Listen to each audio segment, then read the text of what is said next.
Halo, Assalamualaikum warahmatullahi wabarakatuh. Alhamdulillahirrabbilalamin. Wabihi nasta'in wala umur tidawatin. Wassalatu wassalamu ala asrafil anbiya wal mursalin Sayyidina wa maulana Muhammadin sallallahu alaihi wasallam wa ala alihi wa sahbihi ajmain, amma ba'du. Yang terhormat Bapak Nur Halim selaku dosen pembimbing mata kuliah Sumber Belajar PAI berbasis multimedia, dan teman-teman semua yang menonton video ini dimanapun kalian berada, semoga dalam keadaan sehat dan bahagia selalu. Amin. Pertama dan paling utama, marilah kita panjatkan puji syukur kehadirat Allah Subhanahu wa taala biqaulina alhamdulillahirabbil alamin, sehingga pada sore hari ini saya dapat menyelesaikan tugas dari Bapak Nur Ali mengenai UTS di GAPA ID. Salawat beriring salam semoga tetap tercurah kepada junjungan kita Nabi Agung Muhammad SAW yang telah membawa kita dari zaman kegelapan, kejahilan, kebodohan menuju zaman yang penuh dengan ilmu seperti sekarang ini. Perkenalkan teman-teman, nama saya Siti Syatun Putri Zahro dengan NIM 2241104021883 PAID akan memaparkan hasil jawaban yang telah saya cari, saya rangkai, dan saya pikirkan dari soal UTS dari Bapak Nur Halim yang ditugaskan. Optimis saya kalian sudah tidak sabar mendengarkan dari jawaban saya, maka dari itu tanpa perlu berpanjang lebar, saya akan menjelaskan satu persatu poin-poin yang telah tertuliskan dari soal UTS itu. Yang pertama mengenai urgensi pemahaman sumber belajar berbasis multimedia bagi calon guru. Teman-teman, tak dipungkiri pada saat ini teknologi sudah mengalami perkembangan, semua semakin maju, semua mengalami perubahan. Tentunya sebagai seorang guru ataupun calon guru, kita tidak bisa berdiam diri saja dengan memanfaatkan media satu bahan seperti halnya buku. Walaupun buku memiliki pengetahuan ataupun sumber dari berbagai laman-laman, tapi untuk saat ini peserta didik sudah akrab dengan gadget, sudah akrab dengan teknologi. Jadi kita sebagai pendidik ataupun calon pendidik sebagai guru tidak bisa tertinggal dengan kemajuan zaman seperti saat ini. Kita harus berinovasi, kreatif dengan apa yang terjadi pada saat ini. Teknologi yang semakin maju tidak bisa mengalami kemunduran. Jadi kita sebagai guru harus terus mengembangkan daya pikir kita supaya kita bisa menghasilkan ide-ide supaya menarik dari siswa melakukan pembelajaran. Manfaat dari sumber belajar multimedia ini banyak sekali, salah satunya bisa diakses dimanapun dan kapanpun atau bersifat fleksibel dan juga melatih pembelajaran secara mandiri. Jadi siswa tidak tergantung dengan guru yang sifatnya terpaku dalam waktu itu dan di situ. Seorang siswa ataupun peserta didik bisa mengakses informasi dan pengetahuan dimanapun, kapanpun ia berada. Lalu integritas dari berbagai macam bahan ajar itu dijadikan satu dengan media seperti video ataupun gambar, itu juga bisa membuat peserta didik tertarik dengan pengetahuan. Dan juga motivasi yang tinggi kepada peserta didik, yang mana pembelajaran itu tidak terpaku dengan buku saja yang bersifat monoton atau terkesan membosankan. Tapi perlu disadari di sini bahwa antara bahan ajar dan juga sumber belajar itu berbeda walaupun memiliki keterkaitan.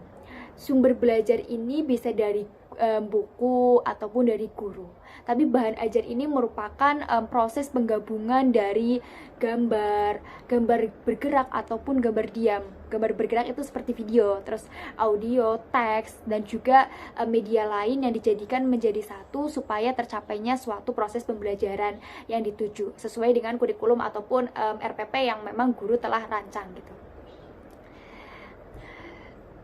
Walaupun di sini bersifatnya ataupun latar belakangnya adalah pendidikan agama Islam yang biasanya kita dengar itu sebagai ya sudah pembelajaran yang hanya mendengarkan, sebatas ceramah dari seorang guru yang menerangkan kepada siswa.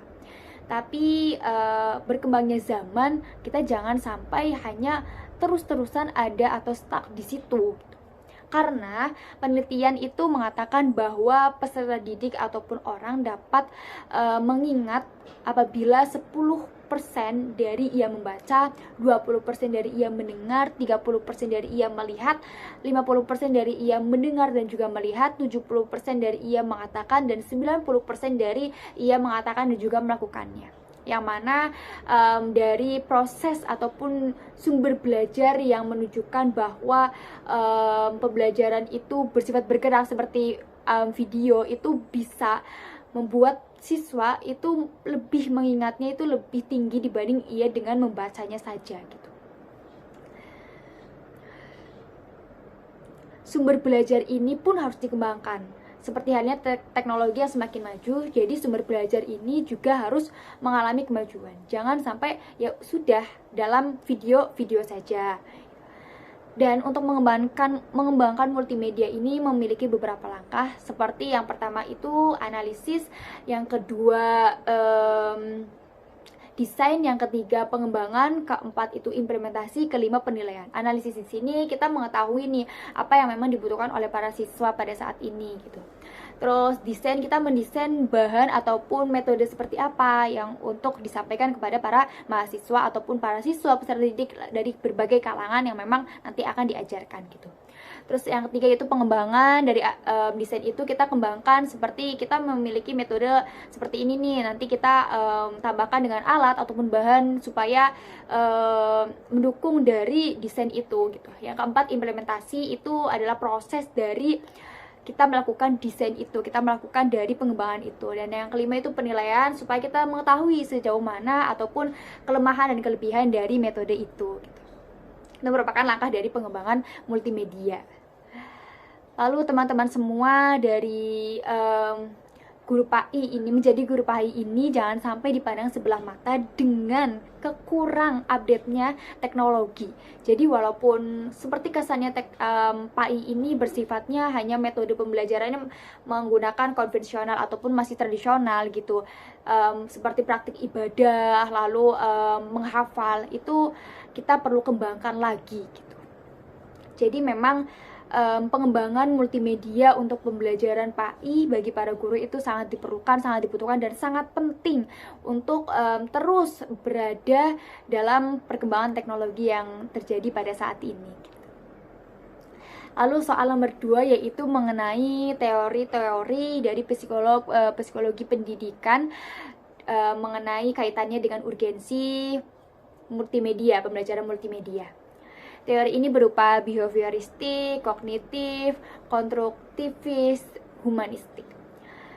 Behavioristik ini pendekatannya dari perubahan sikap atau perilaku seseorang. Jadi kalau misalnya seorang itu telah mengalami perubahan sikap, perilaku dari pembelajaran, itu merupakan hasil dari pembelajaran gitu. Teori ini menekankan pada perubahan sikap dan juga perilaku dari seorang peserta didik gitu. Jadi kalau misalnya peserta didik telah mengalami perubahan sikapnya menjadi yang lebih baik ataupun menjadi yang dituju oleh pendidik, itu berarti teori belajar ini tuh berhasil gitu. Lalu yang kedua itu kognitif, ini menekankan pada makna ataupun bersifatnya intelektual siswa gitu. Ini contohnya yaitu discover learning. Ini merupakan contoh dari teori kognitif. Lalu yang selanjutnya itu ada teori konstruktivis.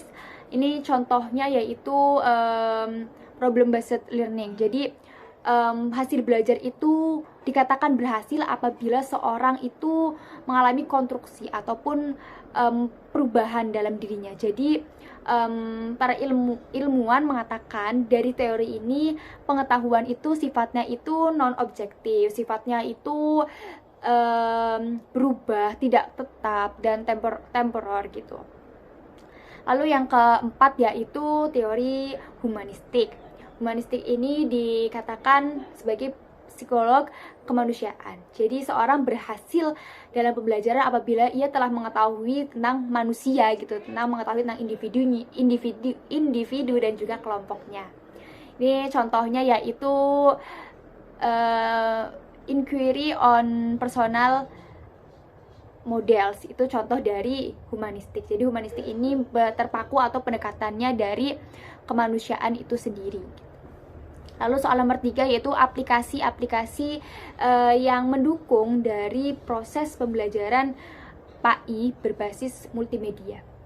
Banyak sekali ya aplikasi yang ada di gadget, jutaan aplikasi yang telah membantu perkembangannya pengetahuan. Contohnya YouTube, Brainly, Google Classroom, Google Meet, Google Scholar, Google Drive, Zoom, Kamus, terus juga Muslim Pro, terus Al-Quran terjemah, dan juga masih banyak lagi. Itu merupakan perkembangan yang memang didesain untuk kemajuan para pengguna gitu.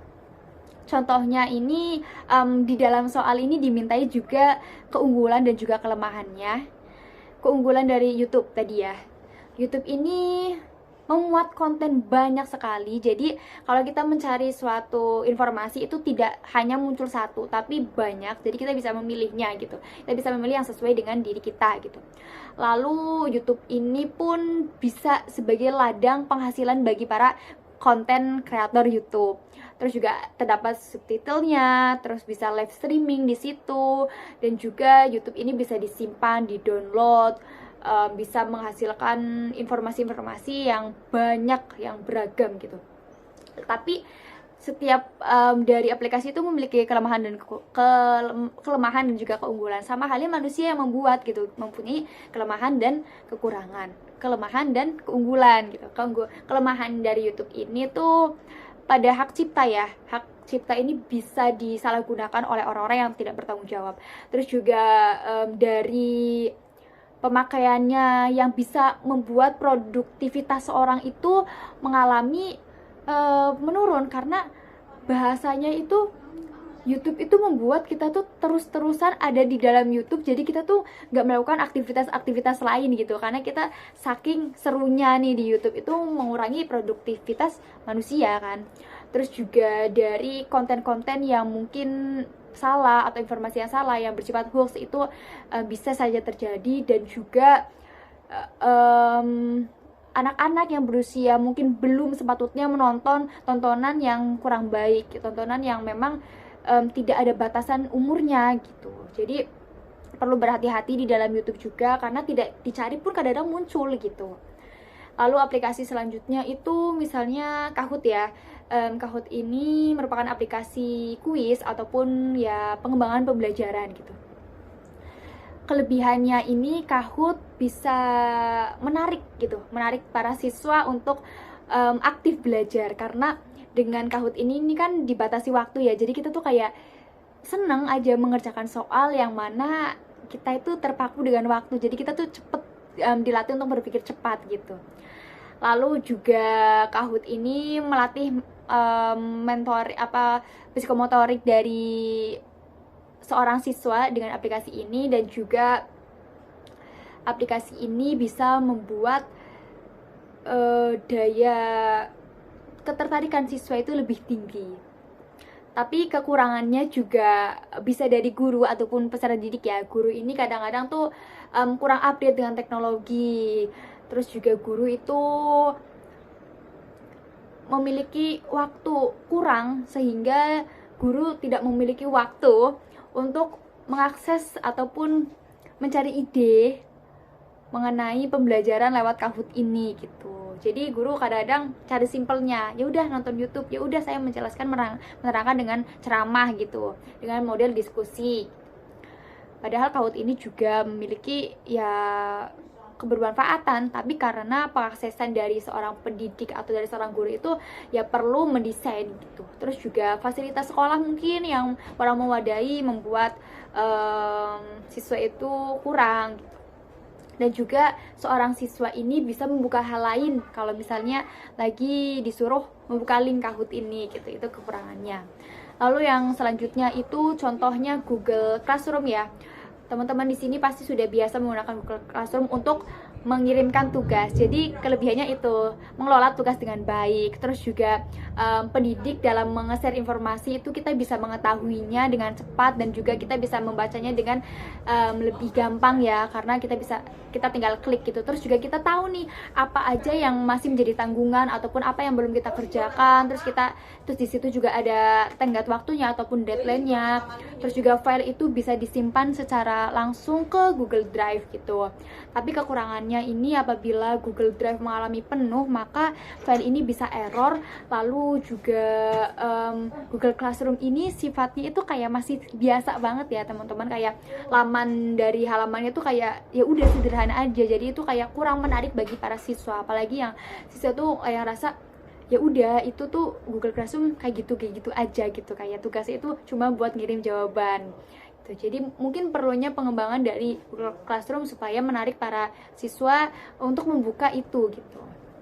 Lalu yang keempat yaitu dari persoalan aplikasi yang sudah saya sebutkan di nomor 3 tadi, yang sebelumnya tadi, itu cara pengelolaannya itu gimana.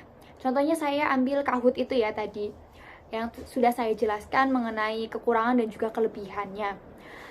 Kahoot ini kita ambil contoh dari pelajaran fikih dengan subtemanya zakat dan juga hikmahnya.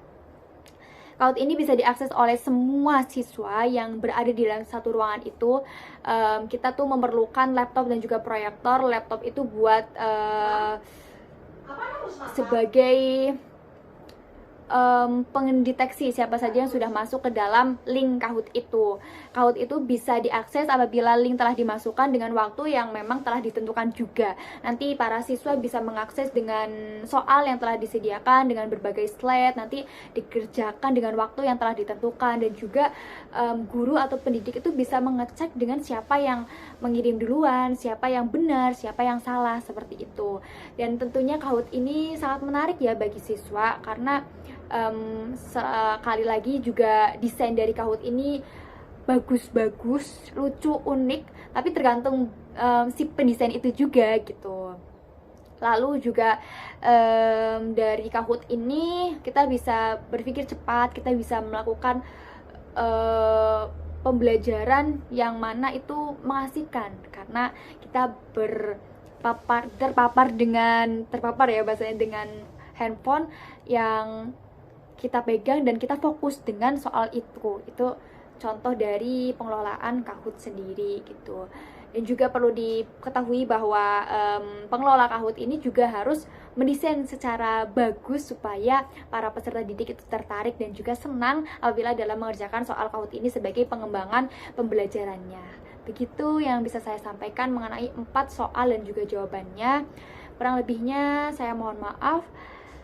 Wassalamualaikum warahmatullahi wabarakatuh.